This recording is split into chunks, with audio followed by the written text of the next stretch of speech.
Je vous invite à visiter avec moi mon enfance et ma jeunesse en Flandre occidentale, dans le nord-est de la Belgique. Et je m'attarderai à un double poids qui a marqué toute ma vie et qui date donc de cette enfance et aussi qui a marqué ma sensibilité pour l'interculturel, pour la recherche. C'est d'abord le poids des guerres de 14-18, de 40-45, qui était très, très présent auprès de mes parents, mais aussi donc dans ma société d'origine, ma société paysanne. Et deuxième chose qui m'a marqué, c'est la subordination du peuple flamand. Je les appelle les gens de peu, à une classe bourgeoise et aristocrate, donc dans la région même. J'expliquerai. Je suis né en janvier 1944, ça veut dire à la fin de la Seconde Guerre mondiale, et j'ai grandi à la frontière, vraiment à la frontière avec la France, à une dizaine de kilomètres de la mer. Nous pouvions voir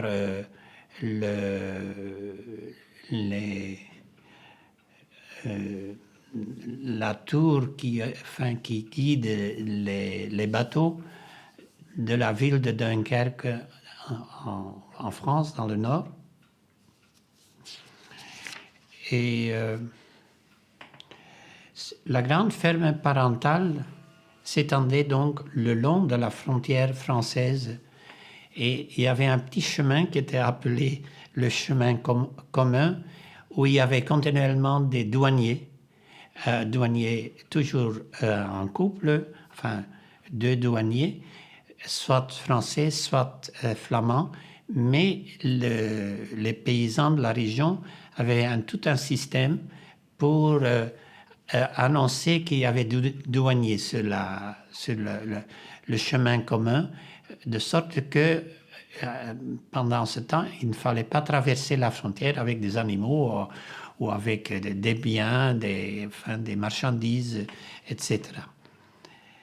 Et cette réflexion sur mon passé a commencé maintenant, il y a 4 ans. Je souffre donc d'une maladie qui est handicapante, la sclérose en plaques, et c'était la première fois que j'étais tombé et que je suis parti pour la première fois de ma vie dans un hôpital. Et ça m'a tellement choqué que donc j'avais une maladie handicapante et que j'ai commencé à réfléchir sur mon passé. Est-ce qu'il y a quelque chose dans mon passé qui a causé ça, dans mon enfance, ou bien dans tous mes séjours en Afrique?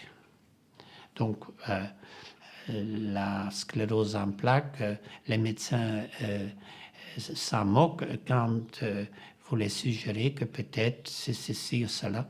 On ne sait pas. On ne sait pas d'où vient cette... Mais enfin, donc, j'ai réfléchi sur l'inspiration qui vient de mon enfance, sur mon intérêt pour l'interculturel et pour l'autre culturel, pour l'altérité culturelle. La première scène qui est importante pour moi, c'est aller à l'école, mais surtout à l'école secondaire. C'est à 20 km de la ferme et j'y allais en vélo. Et donc, ce contact avec les saisons, les vents de la mer, les mouvements des nuages, donc ce cosmos qui enveloppait. Et notre ferme, le premier voisin est à 1 kilomètre, ou un peu moins. Ça, donc, on vivait, on entendait que les aboiements, donc les chiens, à un certain moment le soir, surtout les soirs obscurs, les nuits obscures, donc on n'avait pas toute cette lumière de ville, hein, et c'est donc et cette fascination pour la frontière. Deuxième scène qui m'a marqué beaucoup, c'est la cheminée en marbre autour du poêle sur lequel ma mère chauffait des grains de lin comme supplément de nourriture pour les veaux. Et c'était là pendant des heures, ça donnait une odeur spéciale. Mais c'est surtout le soir qu'on se réunissait autour du poêle. Et mon père avait son fauteuil d'un côté, ma mère de l'autre côté. Et sur la cheminée, en marbre, il y avait les emblèmes importants. Et on trouvait ça dans toutes les maisons des fermes, les emblèmes, enfin un crucifix, soit le Sacré-Cœur, soit la Vierge Marie. Et puis des douilles de la Première Guerre qui étaient transformées enfin, en toutes sortes de choses, mais qui se trouvaient là. Et c'était là où ma mère mettait les lettres importantes et l'argent pour payer les ouvriers à la fin de la semaine. L'argent qui était donc des revenus de la vente du beurre et des œufs. Et c'est comme ça que donc il y a, on pouvait, disons, inviter plus d'ouvriers en dépendance ou en fonction des revenus de la semaine. C'était une grande ferme, donc selon les normes de ce temps-là, et avec du bétail important pour ce temps-là. Et au mois de mai, nous étions réunis autour de la cheminée pour prier, enfin pour la neuvaine, donc pour prier pour la moisson, pour qu'il y ait une productivité grande, importante. Mais mon père s'endormait parce que ce sont des prier le rosaire, c'est une incantation, c'est même, disons, mélodie qui revient et ça vous prépare pour le sommeil et pour la nuit. Et donc mon père s'endormait, mais on était là quand même, on continuait. Et mais surtout, c'est la fascination pour le marbre. Le marbre, s'il y en avait une cheminée de marbre du nord d'Italie, avec des flammes, des vides, des lignes qui vont dans tous les sens, moi je trouve que c'est incroyable, cet instrument, donc cette cheminée, pour qu'on y projette toutes les fantaisies autour des choses qu'on n'arrive pas à dire. On y projette des désirs, on y projette des angoisses, on y projette des choses en deçà du dire. Parce que ces lignes, ces flammes, et surtout ces vides. Hein, donc, pour une approche psychanalytique lacanienne, que je ne vais pas développer ça, c'est extrêmement intéressant. Une troisième scène, une troisième caractéristique de cette jeunesse, c'est l'incitation qu'on répétait toujours quand on partait, quand on entreprenait quelque chose. C'est, quand j'étais tout jeune, on m'appelait René. René, fais de ton mieux. Il faut faire de ton mieux. Donc ça, c'était une devise ou une incitation. Et autre chose, c'est René, garde ça dans ton cœur. Il ne faut pas... ça vous voudrait dire il ne faut pas en parler à d'autres. Garde ça pour toi, donc garde ça dans ton cœur. Je dis ça parce qu'il y avait énormément de refoulés, de choses qui étaient restées indicibles au sujet de la guerre. Parce qu'il y avait eu tant de morts, de fermiers de la région, donc des gens qui étaient de l'âge ou un peu plus âgés que mes parents, qui étaient morts pendant la Première Guerre mondiale. Et ça, c'était donc la zone de la guerre. Donc la rivière l'Isère, qui a été inondée, était à 7 kilomètres de la ferme. Et les troupes venaient, les soldats surfatigués venaient pour 2 semaines se reposer dans les fermes de la région. Et mon père, comme enfant, avait vu ça et il avait été marqué. Tandis que ma mère était d'une ferme qui avait été inondée d'eau. Donc, pendant 4 ans, ils avaient dû quitter la ferme. Et elle, à l'âge de 5 ans, avait été envoyée à Versailles, donc à Paris, dans des couvents. Elle disait toujours... je ne trouve pas tout de suite le mot qu'elle est... Où, à 5 ans, avec 2 frères et 2 sœurs, où elle avait souffert beaucoup parce que les sœurs religieuses, qui étaient des sœurs flamandes, gardaient l'argent qu'elles avaient pour chauffer pour elles-mêmes et pour leur nourriture, alors que les enfants dans les internats, dans les colonies, elle appelait ça, étaient dans des conditions, disons, très très dures. Et ma mère y a souffert beaucoup, a fait des maladies, enfin, manque d'affection, sans doute, manque de présence des parents. Elle est née d'une famille ma grand-mère, on peut voir la photo, elle est là, mais ma grand-mère a accouché 14 fois. Et il y a 12 enfants qui sont restés en vie. Enfin, c'est impensable aujourd'hui, mais la ferme était juste en face de la maison du curé, et le curé venait très souvent à la ferme, et s'il y avait, après une naissance, 2 ans après, il n'y a pas encore une autre grossesse, il venait demander est-ce qu'il y a peut-être un problème, qu'est-ce qu'il y a. Donc c'était les curés qui veillaient à ce qu'il y ait beaucoup d'enfants. Et donc, de ces grandes familles, beaucoup ont émigré, alors, entre autres, à Ontario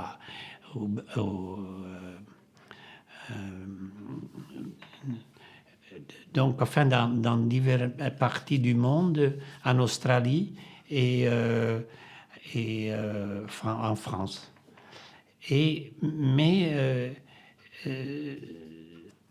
ce trauma de guerre était toujours présent, mais sans qu'on le dise. Et ce qui m'a toujours frappé dans les rencontres de ma mère avec ses sœurs et frères, enfin les rencontres en famille, sont les attouchements, les uns pour les autres. Et c'est l'obsession pour la propreté de la blouse bien repassée, la propreté des serviettes bien repassées, les habits. C'est comme si, par la propreté, aussi de la maison bien sûr, comme si on devait dompter un trauma, une angoisse, quelque chose qui était là, une horreur qu'ils avaient vécue, mais qui était indicible. On pouvait pas, il n'y avait pas de mots pour parler de cette horreur, mais il se calmait par cette hygiène Ben, c'était pas obsessionnel, mais presque. Et donc, et aussi le beau linge, les belles tasses, enfin tout le service de table, ça doit être beau, le repas être... enfin, cinquième élément important pour ma jeunesse, c'est le changement que j'ai changé mon nom de Renate, de René en Renate. Pourquoi est-ce qu'à l'âge de 12, 13 ans, j'ai changé mon nom, mon prénom. Donc, je l'ai donné une forme flamande. C'est que ma mère, je suis le cadet de 3, et le dimanche, on mangeait du roast beef. Tandis que pendant la semaine, c'était donc ce que produisait la ferme, hein, les canards, enfin. Mais le dimanche, c'était du roast beef. Et elle me donnait le sang du roast beef qui était encore rouge.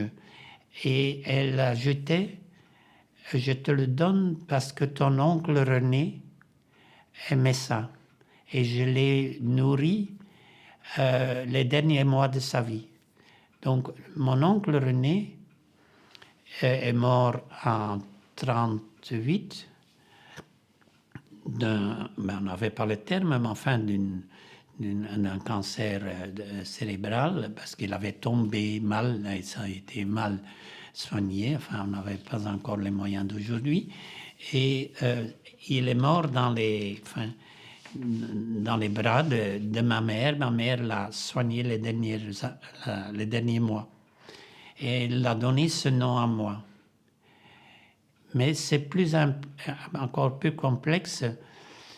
Ma mère s'appelait Bertha. Et Bertha est née une première fois en 1904 et meurt quand elle a 1 an et demi, un petit enfant. Et l'enfant qui est né après, et c'était une pratique dans les familles catholiques, recevait le nom, si c'est enfin même une fille, mais surtout un garçon, recevait le nom de René, celui qui est né après un enfant décédé. Et ma mère renaît une seconde fois sous le nom de Bertha après René. Donc elle est 2 fois René. Elle a donc une renaissance double. Et ça, c'est la première chose. Donc, en 1938, mon oncle René meurt. Je vais faire un saut, où j'en parle peut-être après, mais enfin, je suis maintenant sur cette voie. Quand j'arrive pour mon séjour, un long séjour de 2 ans et demi en milieu Yaka au Congo, quand j'arrive, le chef de la région était mourant. La population insistait que je donne des médicaments forts. Vous voyez un blanc, il pensait qu'il avait des médicaments forts. J'avais diagnostiqué que c'est une pneumonie et j'avais donné des cortisones. Enfin, je ne sais plus très bien comment ces médicaments s'appelaient. Et ça le donnait un peu plus de facilité pour respirer, moins de douleur. Et donc, selon la population, il a encore vécu 3 semaines. Et à sa mort, on vient m'appeler. Je ne vais pas aller en détail, mais enfin, il y avait un orage terrible, etc. Et les gens avaient peur que ce chef réputé très dangereux allait emporter une partie de la population de son successeur, enfin de la famille de son successeur dans sa mort. Et moi qui avait été au service du chef Tanda Kapata, pouvait peut-être le calmer. Et j'étais donc le chef mourant. Les gens ne peuvent pas être témoins d'un chef qui meurt parce que c'est la chefalité, enfin la fonction chefale qui ne peut pas mourir, mais le représentant de cette fonction, donc le chef, on l'isole. Et il y a des rites pour, disons, faciliter sa mort. Quand il n'entend plus ce qu'on dit, on dit qu'il est mort, enfin, et on tord le cou et on tord le scrotum. Et, enfin, chose étonnante, moi j'ai été témoin. C'était pour calmer. Et un mois après le décès, donc encore quand il y avait encore un deuil, un chef de rang plus haut, un chef Lunda, était venu au village pour commencer les négociations pour la succession. Et il dit que moi, arrivé, disons, à la mort du chef, 3 semaines avant, mais à la mort du chef Tanda Kapata, que moi je suis son prédécesseur revenu, rené, donc au moment de la mort du successeur Kapata, qui est mort donc en 72, et on dit que je suis son prédécesseur, Tanda Mlengi, mort en 38. Et en revenant, donc il dit, il me donne le nom de quelqu'un qui est rené. Personne dans la région n'était capable d'interpréter mon nom, Renat, étymologiquement. Et donc, ça, c'était une chose étonnante. Enfin, j'étais gêné par cette appellation. Et comment porter ce rôle d'être un chef qui a été déporté par le pouvoir colonial en 1938, enfin fin 1937, parce qu'il participait dans un mouvement, disons, millénariste. Donc l'idée était que les ancêtres allaient revenir, mais sous une couleur blanche, parce que c'est la couleur des eaux, de l'ossature, et donc pour les libérer des colons. Parce que il y avait une partie des jeunes qui devaient partir en guerre au Cameroun pour chasser les Allemands qui avaient occupé une partie, donc de libérer le Cameroun. Enfin, cette idée de la guerre proche qu'on devait battre le blanc, on devait le chasser. Et donc, cette idée avait été très vivante et le chef Tanda Mlengi avait participé à ce mouvement et donc exilé dans une région de lac où, une fois arrivé là, on ne pouvait plus partir. Donc, moi, Mlengi, selon l'interprétation, je reviens quand mon successeur meurt. Et donc, ça, ce n'est pas une chose, j'ai jamais donné de l'attention, enfin beaucoup d'attention. C'est quand j'ai fait une analyse didactique pour devenir psychanalyste, c'est en travaillant ça, c'est en fait mon analyste qui a dit, mais enfin, ça c'est ton oncle René. Et alors, nous étions déjà mariés, nous sommes partis voir le tombeau au Calvados, donc en Normandie, en France, de cet oncle René. Et quand j'arrive près de cette tombe, je commence à pleurer. Donc, il y avait, dans l'inconscient collectif de la famille, il y avait eu une une transduction d'un inconscient. Et moi, j'avais été réceptif à cela à travers ce nom. Et donc, le fait que ma mère donnait tant d'attention à ce jus de roast beef, et en disant ton oncle aimait ça, ben je dis zut, qu'est-ce que c'est? Est-ce que c'est pas bien mon nom René? Et je l'ai changé en Renate. Mais il y avait autre chose, c'est aussi que c'était par respect pour mon père qui était en faveur de la cause flamande. Donc, il faut voir, une grande partie de la ferme était une propriété d'un chanoine de noblesse à Bruges. Et pendant la Deuxième Guerre mondiale, mon père faisait 4-5 fois la route de chez nous à Bruges, à Brugge, pour apporter du jambon, une grande cuisse, du beurre, des œufs, enfin je ne sais pas, un peu l'équivalent de la rente, enfin en partie. Et ce chanoine parlait français aux membres de sa famille.